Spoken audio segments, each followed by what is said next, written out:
The team from U.lab were rubbing their hands together in glee and going, "This is fantastic." They'd never encountered anything that was such a wicked problem before, and it was just brilliant to see their response.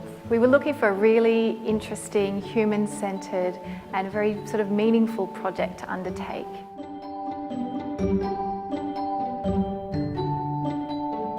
The mission of our organisation is building futures for people with cerebral palsy. And when you think about building futures, at the heart of that is innovation. We got together in a think tank with a whole lot of the Cerebral Palsy Alliance specialists, from speech pathologists, educators, psychologists, technologists. All of the groups at the end of the day came up with the same problem, the same wicked problem that we've never been able to solve in 65 years of operation, and that was social isolation. Social isolation that we see presenting in adults and teenagers with cerebral palsy starts way, way back, and we needed to focus our attention on children who are 3, 4 and 5 years of age. Over to you guys. It kind of clicked for me and I was like, that's the project that I want to do. That's the one.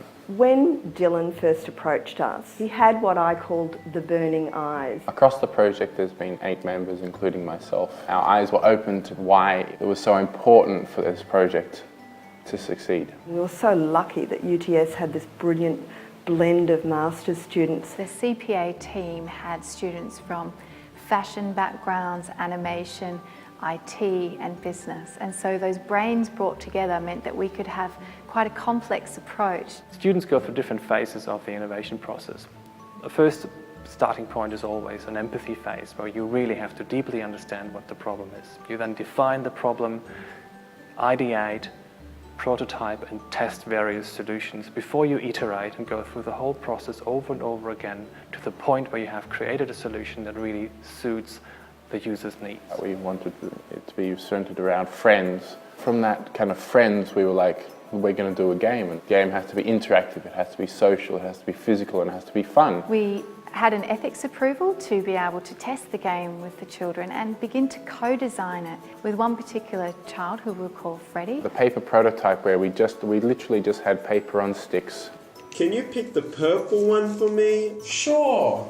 And to see a child be so engaged that they in fact wanted to take the paper prototypes home with them over the weekend was just brilliant. We realised that it would be a lot easier to create just a simple game with RFID tags, that when you put the RFID tag down, it would then pop up as an animation on screen. We realised that this game could be used not just to teach social skills, but could be used as a therapeutic tool, particularly for kids with hemiplegia, where they have some form of paralysis or impairment on one side of their body and need to use their non-preferred hand.